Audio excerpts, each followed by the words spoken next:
आपले बरेचसे रुग्ण मला प्रश्न विचारतात की कुठलं पाणी डॉक्टर पिण्यासाठी चांगलं, बाटलीतलं पाणी चांगलं, माठातलं पाणी चांगलं, पिंपातलं पाणी चांगलं, का आपल्याकडे जे तोटीनं पाईप येतात, पाईपचं पाणी येतं ते चांगलं. सगळ्यात महत्वाचं माझं शास्त्र सांगतं, पावसाचं पाणी जे डायरेक्ट पावसाचा गोळा केलेलं आहे ते पियुष म्हणजे अमृताप्रमाणे काम करतं, ते सगळ्यात बेस्ट. त्यानंतर 2 नंबरचं पाणी चांगलं म्हणजे जे झऱ्यातनं वरनं धबधब्यातनं पाणी जे पडतं खाली आणि त्याचे जे तुषार उडतात, वरून पाणी उंच पडून खाली पडल्यानंतर ते जे पाणी साठवलं जातं ते सगळ्यात चांगलं.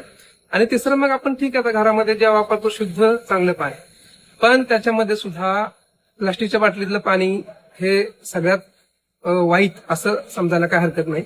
आणि सगळ्यात चांगलं जर म्हणलं तर तांब्याच्या भांड्यातलं पाणी, परंतु तरीही तांब्याचं भांडे स्वच्छ धुतलेलं असावं, त्याच्यामध्ये कुठल्याही प्रकारची ऑक्सिडेशन प्रक्रिया झालेली नसावी. त्यामुळे सतत जर व्यवस्थित स्वच्छ केलं ते सुद्धा चिंचेने किंवा कोकमाच्या ह्यानं जर स्वच्छ केलं तर त्यातलं ऑक्सिडेशन जे असतं तांब्याच्या भांड्याच्या आतल्या बाजूचं ते जातं आणि त्या भांड्यामध्ये मग चांगलं पाणी आपल्याला प्यायला मिळू शकतं.